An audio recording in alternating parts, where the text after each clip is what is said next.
আসসালামু আলাইকুম, সবাইকে স্বাগত জানাচ্ছি আজকের এই স্পেশাল লাইভ ক্লাসে। আজকের লাইভ ক্লাসটিতে আমরা শুরু করতে যাচ্ছি জ্যামিতির উপর ধারাবাহিক ক্লাস। আপনারা প্রত্যেকে অবগত আছেন, আমি আমার ফেসবুক পোস্টে এই ব্যাপারে এটা অ্যানাউন্সমেন্ট দিয়েছিলাম যে আমরা খুব দ্রুতই জ্যামিতির উপর ক্লাস শুরু করব ইনশাল্লাহ। এবং আমাদের যথারীতি আমাদের অ্যানাউন্স অনুসারে আজকে শুরু হতে যাচ্ছে আমাদের জ্যামিতির উপর যে বেসিক নিয়ে প্রথম পর্ব।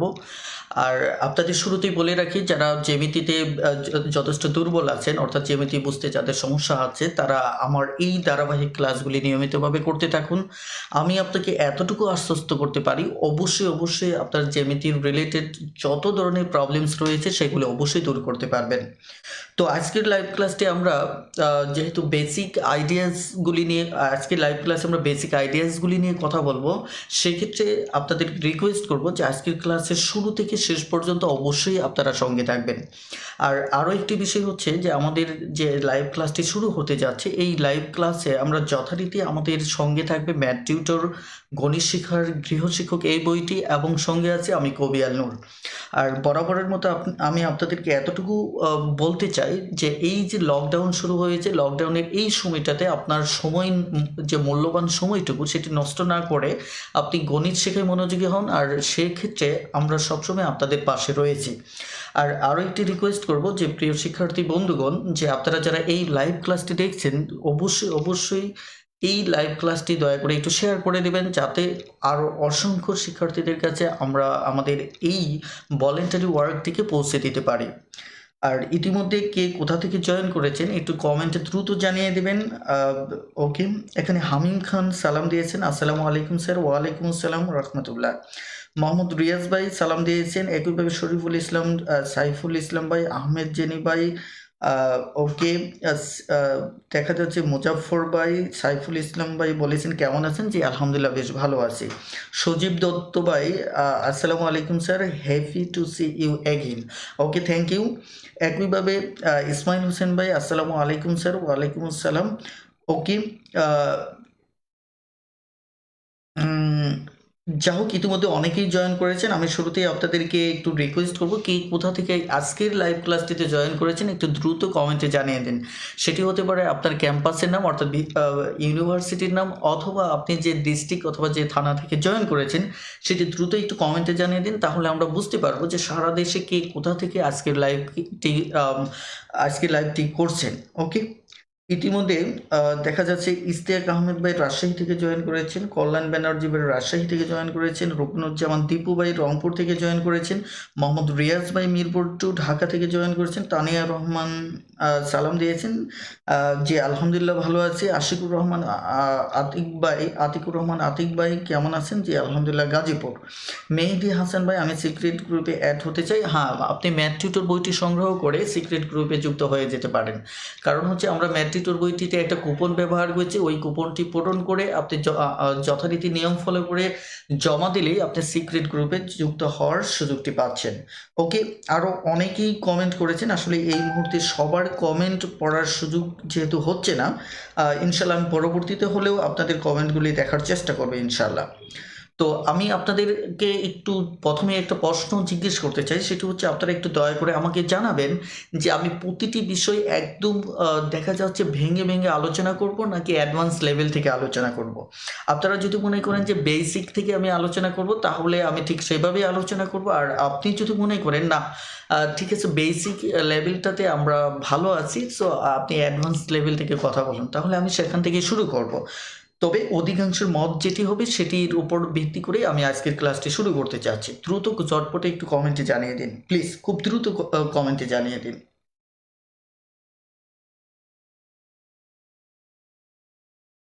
ওকে, এখানে জান্নাতুল ফেরদৌস বলেছেন বেসিক থেকে, আনিসুর রহমান বলেছেন বেসিক থেকে, আহমেদ শিথিল বলেছেন বেসিক থেকে, ইসমাইল হোসেন ভাই বলেছেন বেসিক থেকে।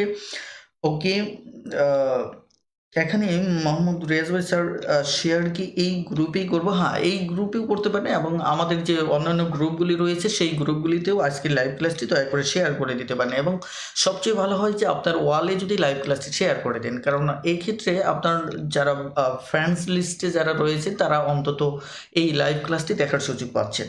ওকে, ওকে, অধিকাংশের মত দেখতে পাচ্ছি যে বেসিক থেকে শুরু করতে বলছেন ইনশাল্লাহ। তাহলে আমরা কথা না বাড়িয়ে আমাদের আলোচনাকে বেসিক নির্ভর রাখবো, এবং যথারীতি আপনাদের যদি কোনো আইডিয়াস বুঝতে সমস্যা হয় তাহলে অবশ্যই কমেন্টে জানাতে বলবেন না।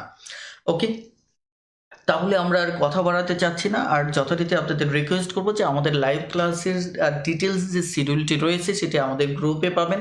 অর্থাৎ আমাদের লাইভ ক্লাসটি মূলত নিয়মিতভাবে চলবে আমাদের ম্যাথ গণিত শেখার গৃহ শিক্ষক ম্যাথ টিউটর এই গ্রুপটি থেকে। আমি গ্রুপটির পুরো নাম বলছি, সেটি হচ্ছে ম্যাথ টিউটর গণিত শেখার গৃহ শিক্ষক। এই গ্রুপ থেকে আপনি লাইভ ক্লাসটিতে জয়েন করতে পারেন।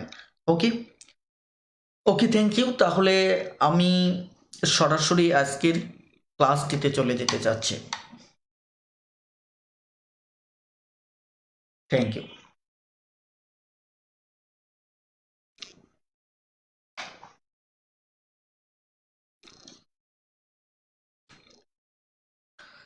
আরেকটি বিষয় আমি একটু বলতে চাচ্ছি, যেহেতু আমাদের আজকের আমাদের যে লাইভ ক্লাসটি শুরু করতে যাচ্ছি, এই লাইভ ক্লাসের যেহেতু অধিকাংশই আমাদের চিত্র নিয়ে কাজ করতে হবে, এই কারণে আমি সিদ্ধান্ত নিয়েছি আজকের লাইভ ক্লাসটি আমি একটু ভিন্নভাবে আপনাদের সাথে শেয়ার করতে চাচ্ছি। এই কারণে আমি সরাসরি হোয়াইট বোর্ডে আসিনি। তবে যদি কোনো আলোচনায় হোয়াইট বোর্ডে আসার প্রয়োজন হয় তাহলে অবশ্যই অবশ্যই আমি যথারীতি হোয়াইট বোর্ডে চলে আসবো, যে ঠিক যেভাবে আমি সিক্রেট গ্রুপে graphics pad plus white board use করি, যদি এখানেও প্রয়োজন হয় আমি যথারীতি সেভাবেই ক্লাস করব। ওকে, থ্যাংক ইউ।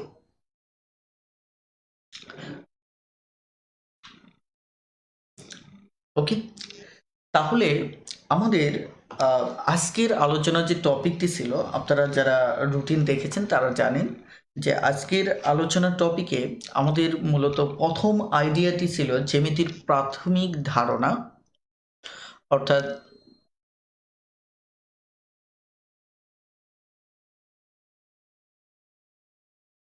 জ্যামিতির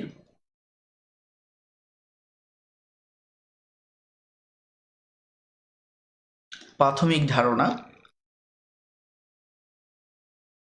ওকে, অর্থাৎ এই জ্যামিতির প্রাথমিক ধারণা থেকে আমরা আজকের আলোচনা ইনশাল্লাহ আমরা শুরু করব।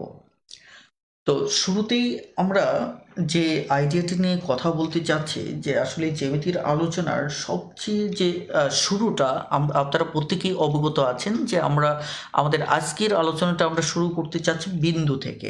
ওকে, এখন বিন্দু থেকে আপনারা জানেন এই যে আমি একটা ডট রেখেছি, এই ডটটাকে আমরা বিন্দু বলি। আসলে বিন্দু বলতে আমরা তাকেই বলি যে এটি এমন একটি ডট যার দেখা যাচ্ছে যে দৈর্ঘ্য নেই, দেখা যাচ্ছে প্রস্থ নেই, অথবা দেখা যাচ্ছে উচ্চতাও নেই। ওকে, একে আমরা মূলত দেখা যাচ্ছে বিন্দু বলি, যে এর কোনোটা নেই, দৈর্ঘ্য নেই, প্রস্থ নেই এবং উচ্চতাও নেই। তবে আপাত দৃষ্টিতে আপনি যদি বিন্দুর দিকে তাকান তাহলে কিন্তু এর আহ, একটা একটা অবস্থান কিন্তু আপনি দেখতে পাচ্ছেন, কিন্তু আসলে এটি হচ্ছে জাস্ট একটা বিন্দুর একটা মডেল মাত্র। এই বিষয়টা আপনাদের সবসময় মাথায় রাখতে হবে।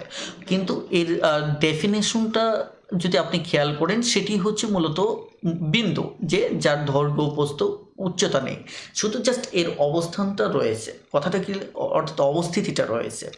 তো যা হোক, আমরা ধরুন এটি একটি বিন্দু আঁকলাম। এখন বিন্দু, আরও একটি বিন্দু আমরা আঁকলাম, এটি আরও একটি বিন্দু। ওকে, এই যে দুটি বিন্দু রয়েছে, এই দুটি বিন্দুকে আমরা যদি দেখা যাচ্ছে যে এরকমভাবে একটা রেখা টানি, অর্থাৎ এইভাবে যদি একটা দাগ টানি, তাহলে দেখা যাচ্ছে যে আমরা এই যে দাগটা পেলাম, এটিকে আমরা একটা রেখা বলতে পারি।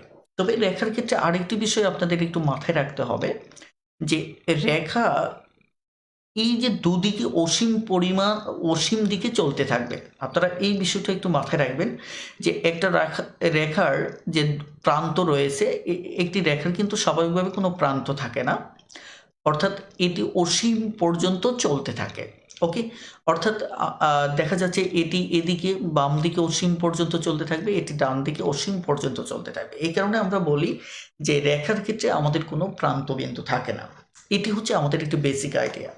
তবে দেখুন, এই যে আমরা যে রেখাটা দেখতে পাচ্ছি, একটা রেখার যদি আমাদের দেখা যাচ্ছে এই যে দেখুন এগুলি কিন্তু এক একটা বিন্দু। এই যে আমি যদি এটিকে জুম করতে পারতাম এবং অনেক ব্যাপকভাবে জুম করতে পারতাম, তাহলে আমরা দেখতাম যে এই যে লাল রেখাটা যেটা আমরা দেখতে পাচ্ছি, এটি মূলত হচ্ছে কিছু লাল ডটের সমষ্টি, অর্থাৎ এখানে ক্ষুদ্র ক্ষুদ্র অসংখ্য ডট রয়েছে। ওকে, এখন একইভাবে আপনারা দেখতে পাচ্ছেন এই একটা রেখায় এরকম অসংখ্য ডট এর সমষ্টি হচ্ছে, অসংখ্য বিন্দুর সমষ্টি হচ্ছে মূলত একটা রেখা। এখন এই রেখা যে আমরা দেখতে পাচ্ছি, এরকম একটি রেখা যে এই ডটগুলি যদি একদম পাশাপাশি এরকম স্ট্রেট মানে সরল রেখা বরাবর একটা অবস্থান তৈরি করে, তখন এই যে দাগটি আমরা পাচ্ছি এটিকে আমরা সরল রেখা বলি। ওকে, এটিকে আমরা কি বলি? সরল রেখা বলি। ওকে, এটিকে আমরা সরল রেখা বলি। তবে আমাদের একটা প্রশ্ন আসতে পারে যে রেখা আসলে মূলত কয় প্রকার, যেটি পরীক্ষায় প্রশ্নে এসে থাকে। যেমন এটি একটি সরল রেখা, আর একইভাবে রেখা আমাদের বক্ররেখাও হতে পারে। যেমন আমি এখন যেটি আঁকলাম এটি হচ্ছে বক্ররেখা। সরলরেখার ধর্মটা হচ্ছে যে এটি সোজাসুজিভাবে যে বিন্দুগুলি পাশাপাশি বসবে, এগুলি একদম সোজাসুজিভাবে সে পাশাপাশি বসে সামনে কি এগোতে থাকবে। আর বক্ররেখা হচ্ছে যেটা আসলে সহজ কথাই হচ্ছে যেটা আঁকা বাঁকা করে চলবে, অর্থাৎ যেটা একদম স্ট্রেট লাইন ফলো করবে না, অর্থাৎ এটি হচ্ছে আমার কি বক্ররেখা। ওকে, এটি হচ্ছে আমার বক্ররেখা। এখন এই যে রেখা দুই প্রকার, এই দুই প্রকার রেখার সম্পর্কে আমাদের একটু ধারণা রাখতে হবে। ওকে, তবে এখানে রেখার ব্যাপারে যদি আমি একটু তথ্য দেই, যেমন আমরা বিন্দুর ব্যাপারে একটু তথ্য দিয়েছিলাম, যে বিন্দুর ব্যাপারে তথ্যটা ছিল যে দৈর্ঘ্য প্রস্থ উচ্চতা নেই, কিন্তু রেখার ক্ষেত্রে কিন্তু একটু ভিন্ন রকম। এই যে আপনি দেখতে পাচ্ছেন যে এদিকে যে যাচ্ছে, এদিকে যে অবস্থানটা দেখতে পাচ্ছেন, এটি কিন্তু আমাদের দৈর্ঘ্য। এটি হচ্ছে আমাদের কি দৈর্ঘ্য। ওকে, এটি হচ্ছে মূলত আমাদের দৈর্ঘ্য। এখন এই যে দৈর্ঘ্যটা দেখতে পাচ্ছেন, একটু লক্ষ্য করে দেখুন, তার মানে হচ্ছে রেখার ক্ষেত্রে আমরা যে জিনিসটা আমরা দাবি করতে পারি যে রেখার কিন্তু দৈর্ঘ্য আছে, রেখার কি আছে? দৈর্ঘ্য আছে, কিন্তু রেখার প্রস্থ নেই। কারণ হচ্ছে আমরা যদি একটু আইডিয়াটাকে একটু ক্লিয়ার করি, সেটি হচ্ছে আপনি যদি দেখেন যে এই যে একটা রেখা, এই যে রেখা, সরি ধরেন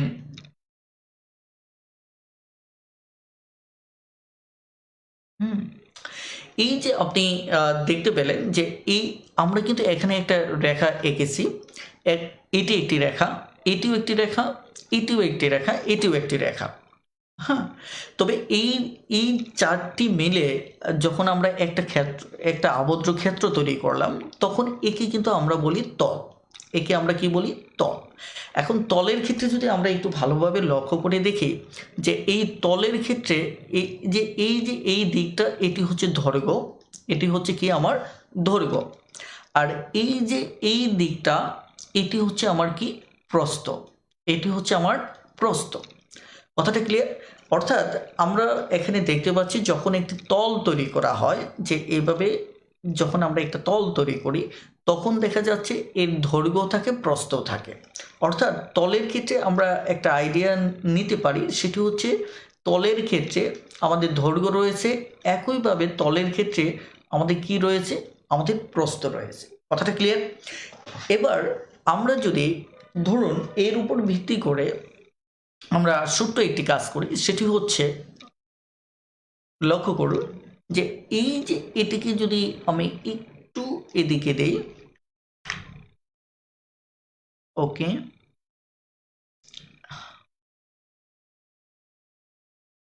ওকে, দেখুন আমরা যদি এটিকে ঠিক এইভাবে জুড়ে দেই, এটিকে যদি এইভাবে জুড়ে দেই, ওকে, এবার কিন্তু দেখুন এটি একটি বস্তুর মতো মনে হচ্ছে, যেমন অনেকটা ইটের মতো অথবা একটা বইয়ের মতো। এই যে এই ক্ষেত্রে এই জিনিসটাকে আমরা পূর্বে যেমন এই লাল যে আইডিয়াটা ছিল, এটিকে আমরা বলেছিলাম কি তল, আর এই যে যখন এর উচ্চতা, এই যে এই বিষয়টা দেখতে পাচ্ছেন, এটি হচ্ছে একটা উচ্চতা, এটি হচ্ছে কি আমার উচ্চতা। তখন যদি কোনো বস্তুর যদি এরকম দেখা যাচ্ছে যে দৈর্ঘ্য রয়েছে আবার প্রস্থ রয়েছে এবং উচ্চতাও রয়েছে, যে এগুলি হচ্ছে আমার উচ্চতা। যদি উচ্চতাও থাকে তখন একে আমরা ঘনবস্তু বলি। একে আমরা কি বলি? ঘনবস্তু বলি। ওকে, একে আমরা মূলত ঘনবস্তু বলি। এখন এই যে আমরা বিন্দু থেকে শুরু করলাম, যে একটা বিন্দু থেকে আমরা যদি অনেকগুলি বিন্দু পাশাপাশি বসাই তখন এটা হচ্ছে রেখা। আবার যখন আমরা একটা ক্ষেত্র তৈরি করি তখন একে বলি আমরা তল। আবার যখন এখানে কি করি আমরা ওই জিনিস তলেরই যখন একটা উচ্চতা যুক্ত করি তখন এটিকে বলা হয় ঘনবস্তু। অর্থাৎ আমরা শুরু করছি বিন্দু থেকে যার দৈর্ঘ্য প্রস্থ কি উচ্চতা নেই। আবার একইভাবে আমরা কি তল যখন পেলাম, যখন সরলরেখা পেলাম তখন আমরা বললাম যে তার কি আছে? দৈর্ঘ্য আছে। ওকে, আবার তলের ক্ষেত্রে কি আছে? দৈর্ঘ্য প্লাস কি আছে? প্রস্থ রয়েছে। আবার যখন ঘনবস্তু হয়ে গেল তখন তার দৈর্ঘ্য রয়েছে প্লাস প্রস্থ রয়েছে এবং একই সাথে তার উচ্চতা রয়েছে। তার মানে আমরা এই যে জিনিসগুলি বলতেছি, যে দৈর্ঘ্য বলতেছি, প্রস্থ বলতেছি, উচ্চতা বলতেছি, অর্থাৎ আমরা যদি এখানে চলে আসি, যে এই যে দৈর্ঘ্য বললাম, প্রস্থ বললাম, উচ্চতা বললাম, এদেরকে এক একটা ডাইমেনশন বা মাত্রা বলা হয়। এদেরকে এক একটা ডাইমেনশন বা মাত্রা বলা হয়। এই আইডিয়াটি একটু মাথায় রাখবেন, কারণ এর উপরেও কিন্তু বিভিন্ন সময় পরীক্ষায় প্রশ্ন আসছে। ওকে, একে ডাইমেনশন বা মাত্রা বলা হয়। এখন এই যে ডাইমেনশন বা মাত্রাটা, এক্ষেত্রে পরীক্ষায় প্রশ্ন আসতে পারে যে বিন্দুর মাত্রা কয়টি? একটু দ্রুত কমেন্টে জানিয়ে দিন, আপনারা দ্রুত একটু কমেন্টে জানিয়ে দিন বিন্দু কত মাত্রার। ওকে, বিন্দু কত মাত্রার একটু দ্রুত কমেন্টে জানিয়ে দিন বিন্দু কত মাত্রার। আমি ক অপশনে দিলাম 0, খ অপশনে দিলাম 1, একইভাবে গ অপশনে দিলাম 2 এবং ঘ অপশনে দিলাম 3। আপনারা খুব দ্রুত একটু কমেন্টে জানিয়ে দিন যে বিন্দু কত মাত্রার। ওকে, খুব দ্রুত একটু কমেন্টে জানিয়ে দিন যে বিন্দু কত মাত্রার।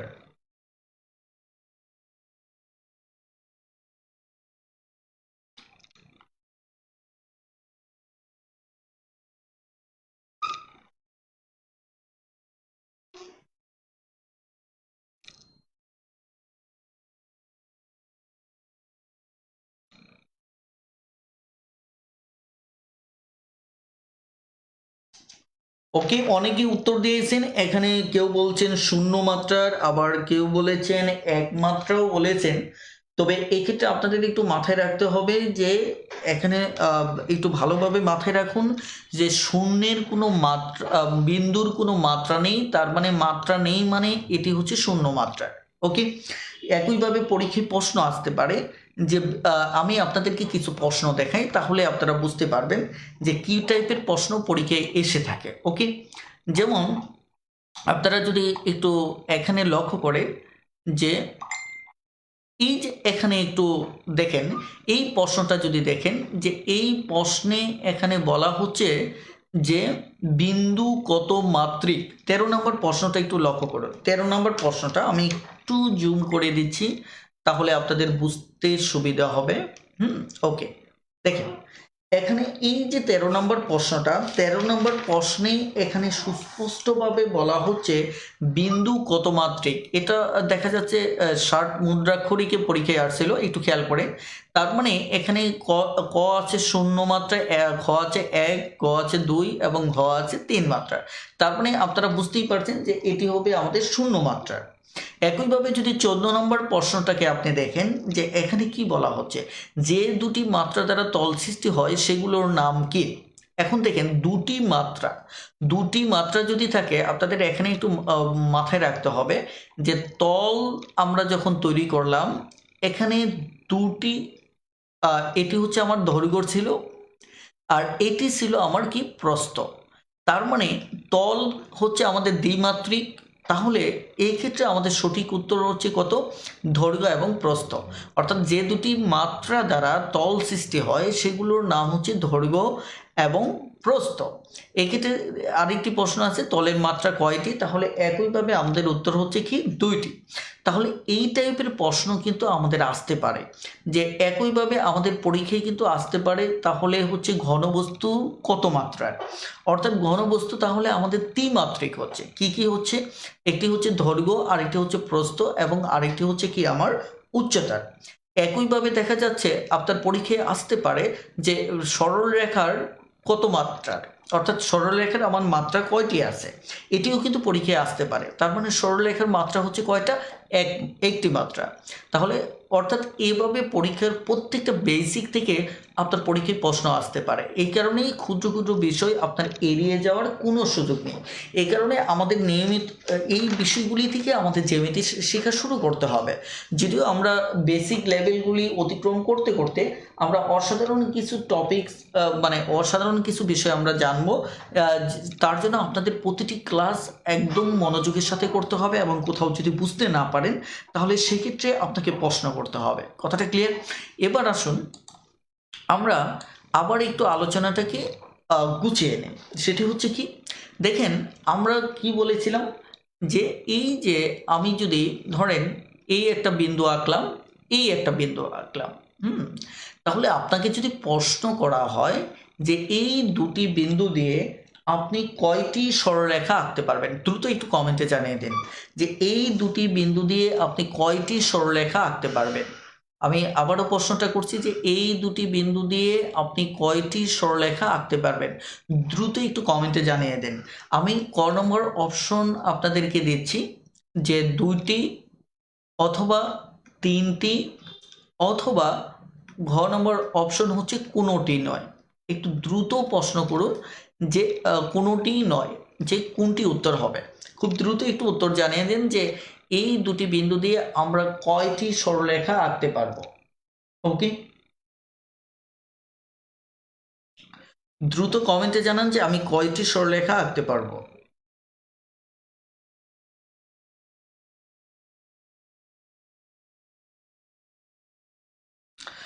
আপনারা দ্রুত রেসপন্স করবেন, তাহলে দেখা যাচ্ছে আমাদের সময় সেভ হবে এবং আমরা খুব দ্রুতই নতুন আইডিয়া নিয়ে কথা বলতে পারবো। ওকে,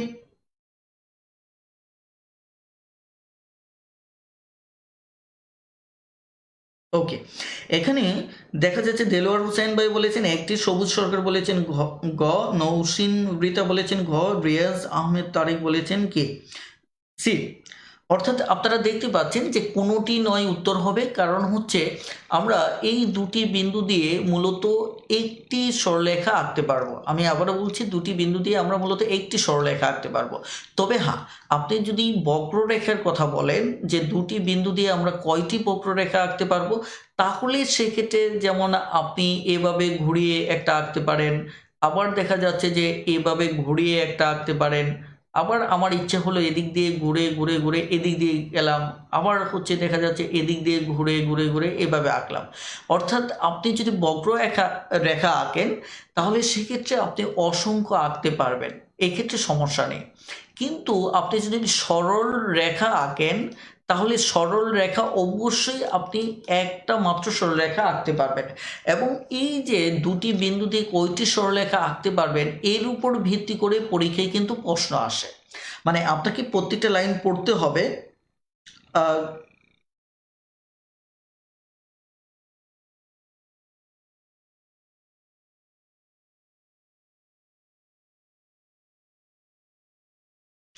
তার মানে আমরা এখানে তাহলে মোটামুটিভাবে এখানে দেখলাম যে এই আইডিয়াটা আমরা একটু মাথায় রাখবো, যে এখানে সরলরেখা দুটি বিন্দু দিয়ে আমরা দুটি সরলরেখা আঁকতে পারবো। ওকে, এখন আমাদের আরেকটি বিষয় এখান থেকে আমাদের একটু ক্লিয়ার হওয়া উচিত। আমি শুরুতেই যেটা বলেছিলাম যে এখানে আমাদের একটি সরলরেখা মানে হচ্ছে যে আমরা যদি এখানে দেখি যে এখানে অনেকগুলি বিন্দুর সমষ্টি মূলত, যে আমরা যদি এটাকে একদম যদি দেখা যাচ্ছে যে আমরা জুম আউট করে দেখতে পেতাম, তাহলে আমরা এরকম একটা পর্যায়ে বড় করার পর দেখতাম যে পাশাপাশি এরকম অনেকগুলি বিন্দু অবস্থান করতেছে।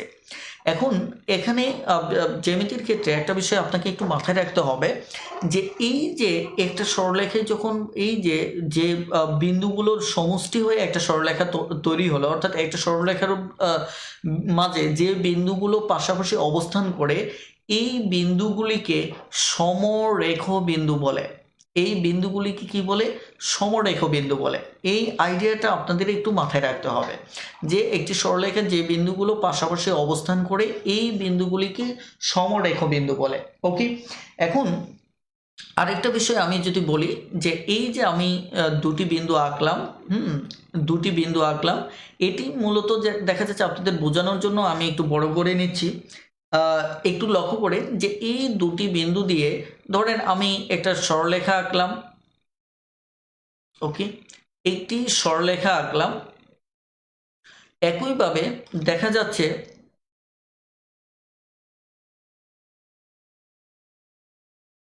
ওকে, দেখা যাচ্ছে এখানে আমরা একটা সরলরেখা আঁকলাম। ধরেন এটা একটা বিন্দু, আমার এটা একটি বিন্দু। ওকে, এখানে আমি ধরে নিচ্ছি যে একটা বক্ররেখাও আমি এখানে আঁকলাম। আবার এদিক দিয়ে আমি আরও একটা বক্ররেখা আঁকলাম। আমাদের যদি সরল রেখাটা এ এবং বি হয়, আমি ধরে নিচ্ছি যে এই বক্ররেখাটা ই এবং এফ হলো, এবং এই বক্ররেখাটা আমার কে ইউ এবং আর হলো। এখন আমাদের কথা হচ্ছে যে এই যে তিনটা বক্ররেখা আমরা আঁকলাম, এই তিনটা বক্ররেখার ক্ষেত্রে একটা সরলরেখা এবং দুটো বক্ররেখা আঁকলাম। এর ভিতর এ এবং বি এর এই জায়গাটার কথা বলছি যে এটি এই যে বিন্দুটা বলছি এই দুটোর মাঝে যে এখান থেকে এইটুকুর দূরত্ব কোন ক্ষেত্রে সবচেয়ে ক্ষুদ্রতম হবে। এক্ষেত্রে আমি তিনটা অপশন বলবো। একটা হচ্ছে এই সরলরেখা বরাবর, নাকি এই বক্ররেখা বরাবর। ওকে, এই ক্ষেত্রে আমরা কমন সেন্স থেকে বলতে পারি যে দুটি বিন্দুর মাঝে যে সবচেয়ে ক্ষুদ্রতম দূরত্বটা এই যে সরলরেখাটা রয়েছে এই রাস্তা ধরে যদি আপনি হাঁটেন তাহলে এই দূরত্বটা সবচেয়ে কাছের হবে। আর বাকি এদিক দিয়ে আসলে আপনাকে ঘুরে আসতে হবে, এখানে দূরত্বটা বেশি হবে। এদিক দিয়েও যদি আসেন তাহলে আপনার দূরত্বটা কি হবে? বেশি হবে। তার মানে এই এই যে দুটো বিন্দু, এই বিন্দুর দুটো মাঝে এই বিন্দুর সবচেয়ে ক্ষুদ্র, এই দুটো বিন্দুর মাঝে সবচেয়ে ক্ষুদ্রতম দূরত্বটা হচ্ছে আমাদের কি এ বি রেখা, অর্থাৎ এ বি রেখা বরাবর যে দূরত্বটা এটি হচ্ছে সবচেয়ে ক্ষুদ্রতম দূরত্ব। ওকে, এই কারণে আপনার পরীক্ষায় যদি প্রশ্ন আসে যে দুটি বিন্দুর মাঝে সবচেয়ে ক্ষুদ্রতম দূরত্ব কোন রেখা বরাবর হবে, সেটি অবশ্যই সরলরেখা বরাবর। এই ছোট্ট আইডিয়াটাও আপনাদের বেসিক হিসেবে মাথায় রাখতে হবে। ওকে, এখন আমি আরও একটা বিষয় বলি যে এখানে অন্তস্থ বিন্দু বলতে একটা বিষয় আছে। যেমন আমি এখানে কিন্তু অনেকগুলি বিন্দু রেখেছি। যেমন এটাকে যদি আমি শেষ বিন্দু বলি তাহলে প্রান্ত বিন্দু বলতে পারি যে এটা হচ্ছে এটার শেষ বিন্দু, অর্থাৎ এইটুকুর হচ্ছে এটা শেষ বিন্দু, এটা শেষ বিন্দু। এখন এই মাঝখানে যে বিন্দুগুলি আপনারা দেখতে পাচ্ছেন, এই একটা বিন্দু, অর্থাৎ এখানে তো অসংখ্য বিন্দু রয়েছে, এই বিন্দুগুলিকে বলা হয় অন্তস্থ বিন্দু। এই বিন্দুগুলিকে কি বলা হয়? অন্তস্থ বিন্দু বলা হয়। অর্থাৎ অর্থাৎ এখানে যে কোনো বিন্দুটাকেই আপনি অন্তস্থ বিন্দু বলবেন। এখন যদি আপনি প্রশ্ন করেন যে এই ক্ষেত্রে মধ্যবিন্দু কাকে বলা হয়, অর্থাৎ আমি যদি ধরেন এই ক্ষেত্রে আমি একটা সরল দুটো বিন্দু আঁকলাম। ধরেন এখানে দুটো বিন্দু আঁকলাম। এখন যদি একটু জাস্ট মিনিট। ওকে,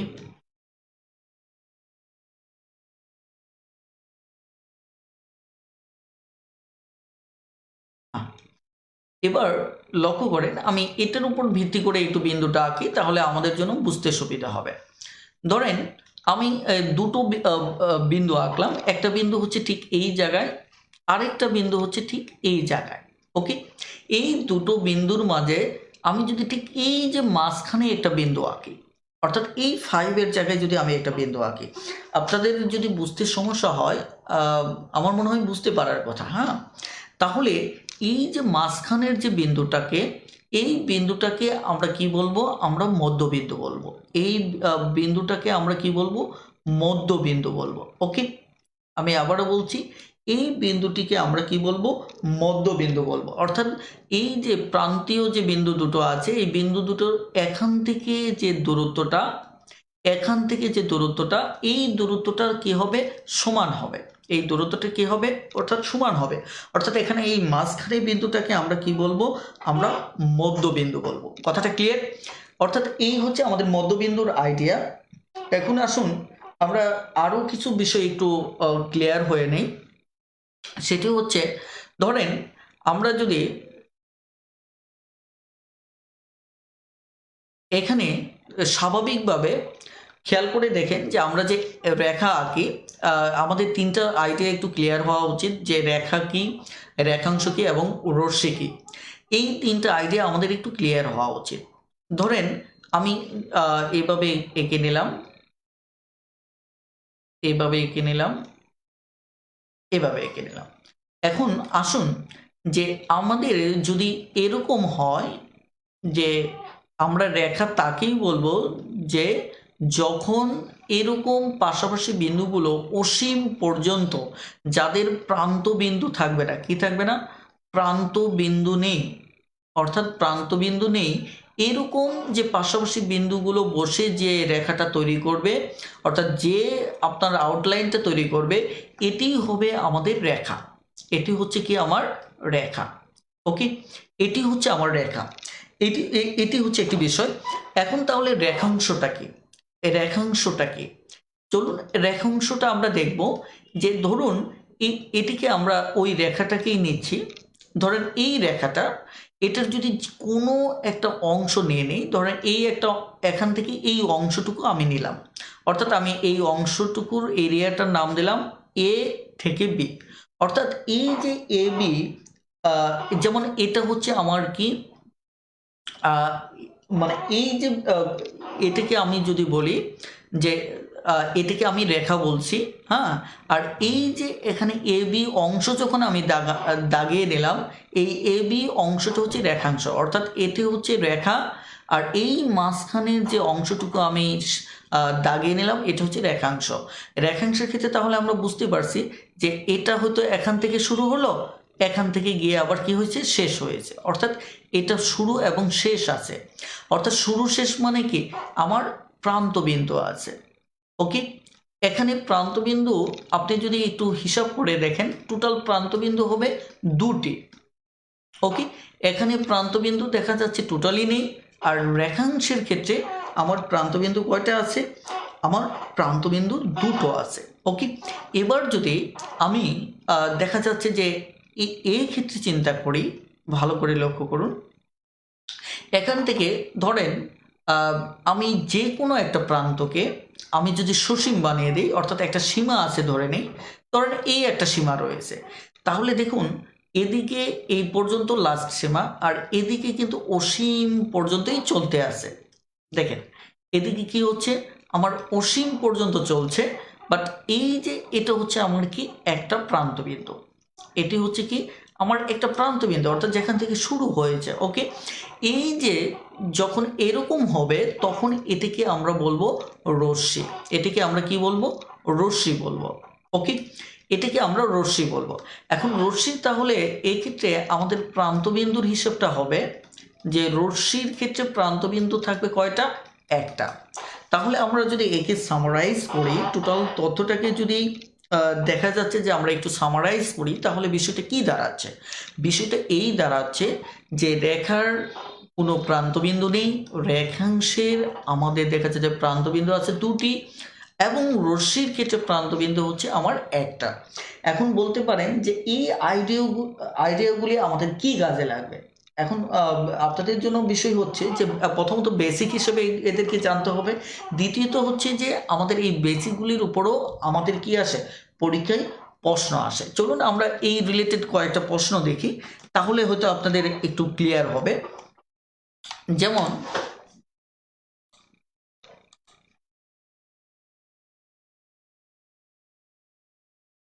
আমরা যদি ঠিক এই প্রশ্নগুলি একটু দেখি, আমি একটু বড় করে দিচ্ছি যাতে করে আপনারা বুঝতে পারেন। হ্যাঁ, আর যাদের কাছে বই আছে আমার রিকোয়েস্ট থাকবে যে আপনারা বই থেকে এটা দেখে নেবেন। ওকে, আর বইটিতে এই তথ্যগুলি এত বেশি সুন্দর করে গুছানো আছে যে আমার মনে হয় যে ক্লাস ছাড়াও আপনারা অনেক অনেক ভালো বুঝতে পারবেন। ওকে, তাহলে আপনারা একটু ভালো করে লক্ষ্য করে যে আমি একটু আগে কথা বলেছিলাম, কি বলেছিলাম? আমি বলেছিলাম যে একই সরলরেখার উপর অবস্থিত সকল বিন্দুই হচ্ছে আমাদের এখানে সুস্পষ্টভাবে আমরা তাহলে বলতে পারি সমরেখ বিন্দু। ওকে, তারপর আমি বলেছিলাম যে রেখা কিসের সমষ্টি? দেখেন, যদি পাশাপাশি অনেকগুলি বিন্দুর সমষ্টি একটা রেখা তৈরি হয় তাহলে কি আমরা বলতে পারি না যে রেখা হচ্ছে মূলত কিছু বিন্দুর সমষ্টি? ওকে, অবশ্যই আমরা বলতে পারি। তাহলে রেখার প্রান্তবিন্দু কয়টা? 7 নম্বর প্রশ্নের উত্তরটার জবাব খুব দ্রুত একটু কমেন্টে লিখে দেন যে রেখার প্রান্তবিন্দু কয়টি? একটি, দুটি, তিনটি, নাকি কোনো প্রকার প্রান্তবিন্দু নেই? দ্রুত একটু কমেন্টে জানিয়ে দিন প্লিজ, খুব দ্রুত কমেন্টে জানিয়ে দিন।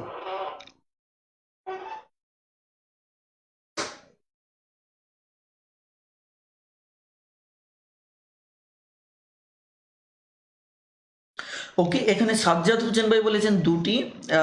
এখানে শফিকুল ইসলাম সোহাগ বলেছেন দুটি, রুদ্র মোহাম্মদ বলেছেন দুটি, নুরুল ইসলাম বলেছেন ঘ, তানিয়া রহমান বলেছেন 4 নাম্বার। ওকে, এখানে দেখুন সিরাজম মুনিরা বলেছেন প্রান্তবিন্দু নেই এবং মোহাম্মদ রিয়াজ বলেছেন নেই। ওকে, আহমেদ শিথিল বলেছেন নাই, প্রান্তবিন্দু নেই। রেজাউল ইসলাম বলেছেন, আমিনুল ইসলাম ডি বলেছেন, আল মামুন ডি বলেছেন, ইকবাল মাহমুদ নাই।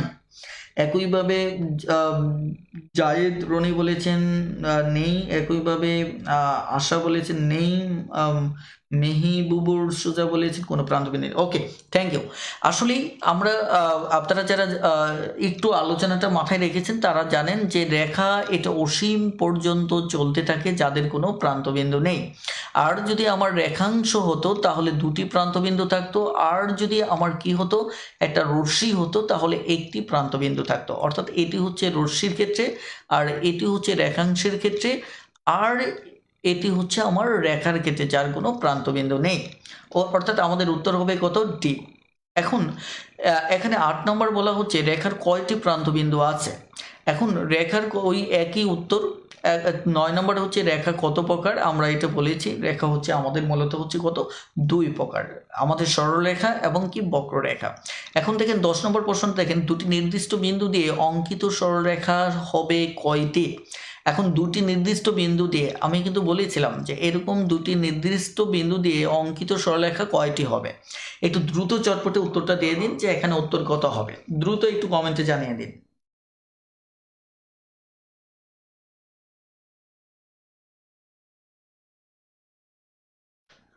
ওকে, খুব দ্রুত কমেন্টে জানিয়ে দিন।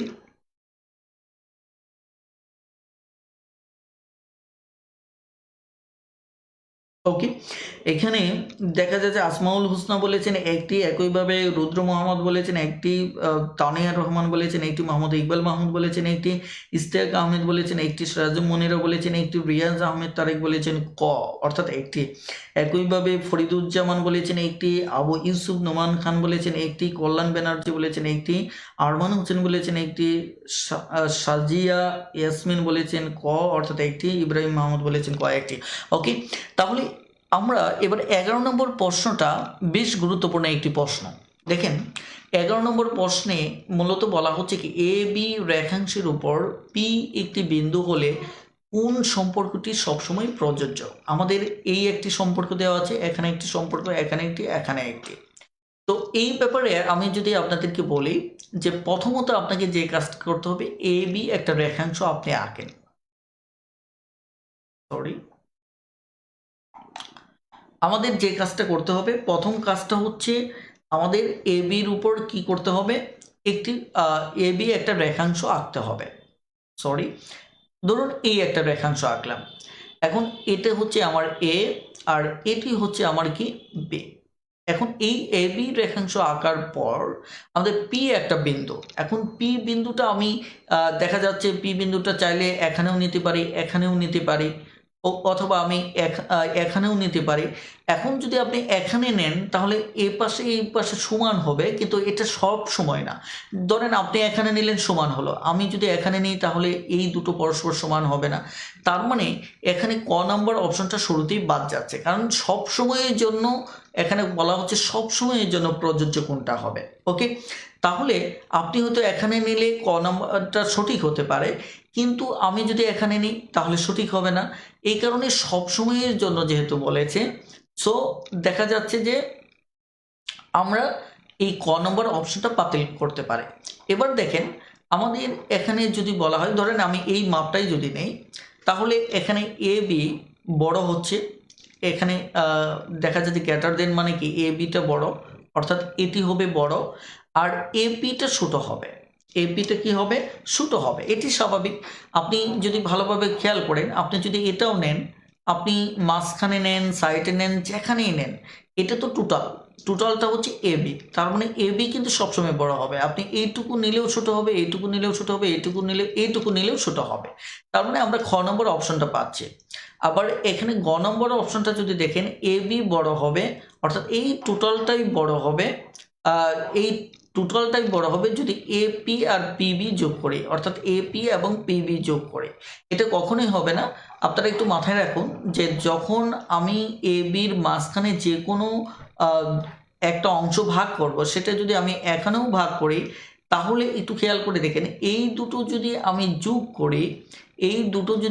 করি, অর্থাৎ এপি এবং পিবি যদি যোগ করি, তাহলে এটা এ বির সমান হবে, এ বি সমান এটা হবে, কিন্তু এটা এ বি বড় কখনোই হবে না।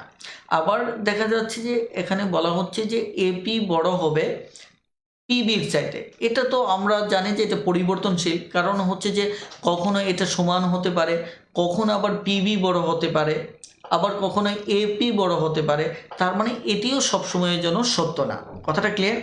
এই হচ্ছে আমাদের 11 নম্বর প্রশ্নটি। তাহলে আমরা এই টাইপের যে বেসিকগুলি রয়েছে, এই বেসিকগুলির ক্ষেত্রে আমরা এই জিনিসগুলি আমরা একটু ভালো করে জানব, এবং আমি আপনাদের রিকোয়েস্ট করব যে ম্যাথ টিউটর বই থেকে এই আলোচনাগুলি একটু ভালোভাবে দেখে নেবেন। ইনশাল্লাহ এখানে অনেক অনেক ভালোভাবে গুছানো আছে, যেগুলি আপনার দেখা যাচ্ছে যত আপনি দুর্বলই হন না কেন, আপনি এগুলিতে দেখা যাচ্ছে আপনার সমস্যা হবে না।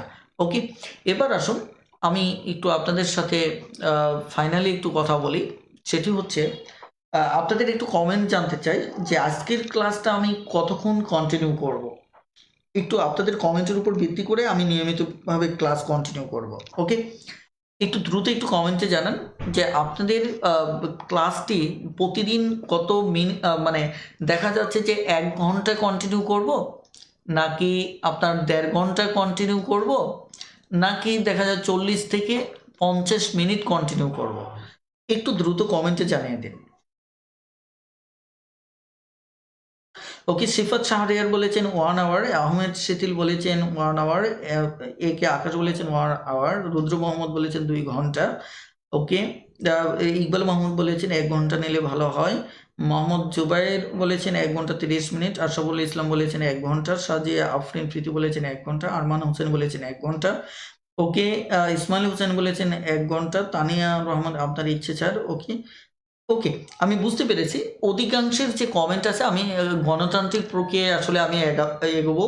আমার আর মাত্র আমি আপনাদেরকে একটু জানিয়ে রাখি, সেটি হচ্ছে যে আমাদের ক্লাসটি তাহলে 1 ঘন্টায় আমরা কন্টিনিউ করব, কারণ হচ্ছে অধিকাংশই যেহেতু বলছেন 1 ঘন্টা, সো আমরা 1 ঘন্টায় কন্টিনিউ করব। এবার আমরা একটু আমাদের শেষ আলোচনায় যদি আমরা যাই, সেটি হচ্ছে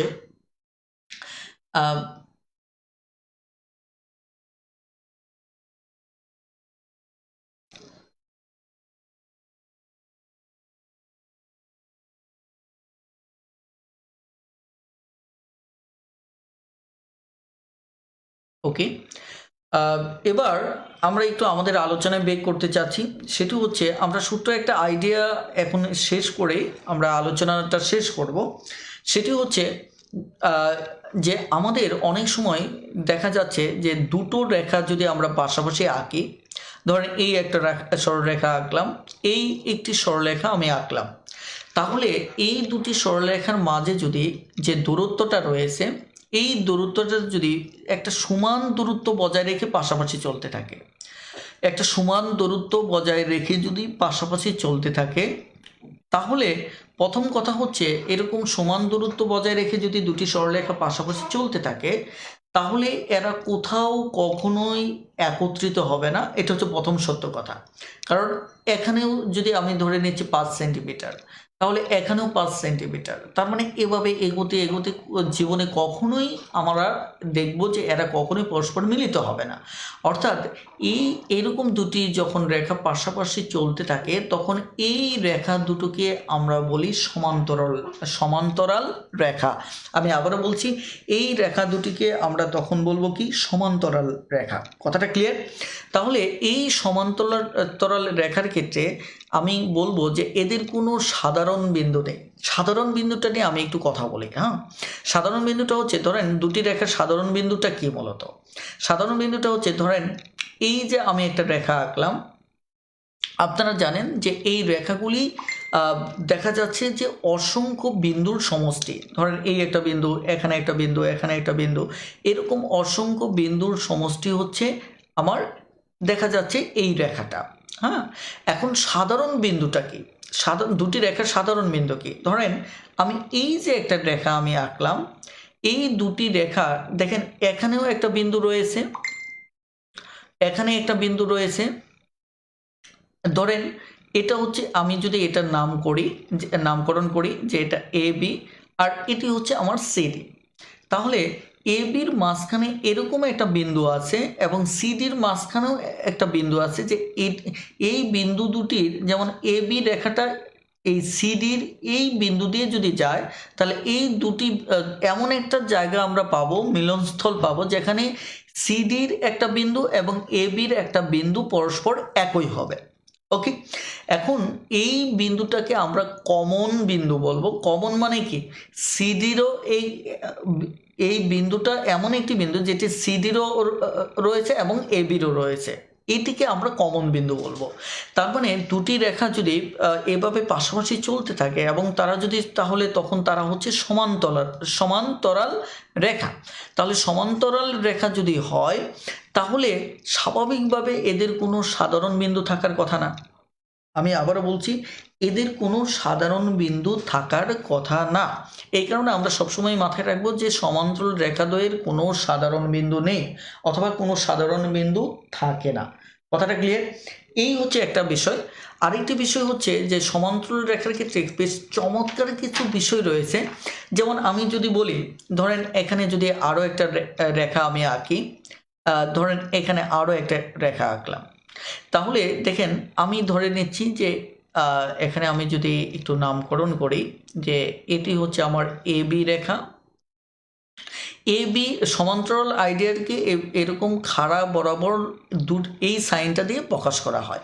তাহলে আমি এ বির সমান্তরাল, ধরেন আমি সিডি এই রেখাটা আঁকলাম, তার মানে আমরা লিখব যে এ বি সমান্তরাল সিডি।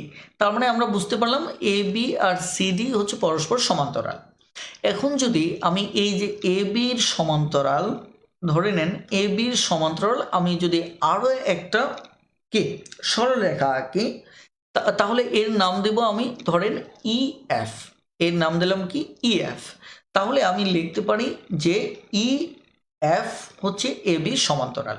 মজার ব্যাপার হচ্ছে যে কোনো সরলরেখার সমান্তরাল যদি একটা রেখা থাকে, এরপর ওই রেখার যত সমান্তরাল আঁকবেন, আপনি যদি আরও আঁকেন, ওকে, আপনি আরও আঁকলেন, যত সমান্তরাল রাখবেন, প্রত্যেকটা সমান্তরাল রেখাগুলো দেখা যাচ্ছে যে এরা পরস্পর সমান্তরাল হবে।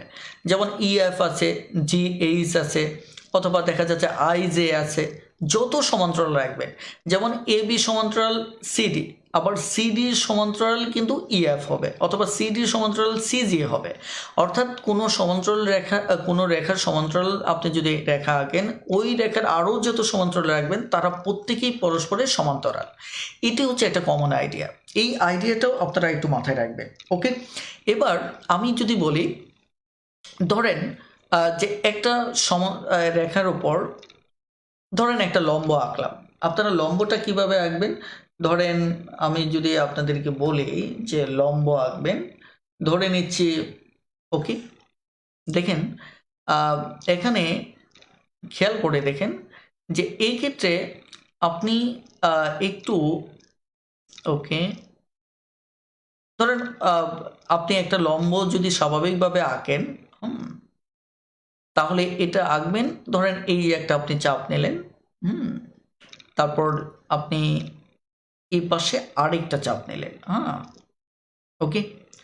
তাহলে একইভাবে আপনি যদি ধরেন এখানে অর্ধেকে বেশি আপনি চাপ যেহেতু নিলেন, সরি আমাদের ওটা একটু ছোটো হয়ে গেছে, যাই হোক আমরা ওটা পরে দেখতেছি। এই পাশে একটা চাপ নিলেন, একইভাবে আপনি এই পাশে আরও একটা চাপ নিলেন। আমরা যদি ওটিকে একটু ঠিক করে নিই, তাহলে আমাদের যে কাজটি করতে হবে, সরি আমাদের পুরো বিষয়টা একটু গুলিয়ে ফেলাম, সরি আমরা আবার একটু নতুন করে আঁকি। যদিও এগুলি বেসিক বিষয় আপনারা সবাই পারেন, তারপরেও আমি একটু এঁকে দিচ্ছি। ওকে, ধরেন অর্ধেকের বেশি যদি আমি এটাকে কি করি, এখানে ধরেন আমি চাপটা একটানা বেশি জায়গায় জুড়ে নেই, তাহলে আর আমার কোনো সমস্যা থাকতেছে না। তাহলে একইভাবে আমি যদি এখান থেকে আমি সরি, তো যাই হোক আজকে যেহেতু একটু প্রথম দিন এই কারণে হয়তো একটু ঝামেলা হচ্ছে, তবে আমার কাছে এই সফটওয়্যারটা যথেষ্ট সুন্দর মনে হয়েছে, কারণ আমার কাছে মনে হয়েছে যে এটাকে যদি আমরা ইউজ করতে পারি তাহলে বেশ অনেক সুন্দর সুন্দর আইডিয়া আমরা দাঁড় করাতে পারবো। ওকে, যাই হোক তাহলে আমরা এখানে ধরেন আঁকলাম, একইভাবে আমরা এটিকে এ পাশে নিলাম, নেওয়ার পর ওকে এবার হয়ে গেছে। এবার একইভাবে আমি এই পন্থাটা অবলম্বন করতেছি অনেকেই যারা কম্পাস করতে পারেন না তাদের জন্য। দেখেন এবার আপনি যে কাজটা করতে পারেন সেটি হচ্ছে আপনি এই দুটোকে কি করে দিতে পারেন, যোগ করেন। অর্থাৎ পুরোটাই যদি যোগ করেন তাহলে এটা তো লম্ব দ্বিখণ্ডক হয়ে যাবে। ধরেন আমি যদি এই যে এই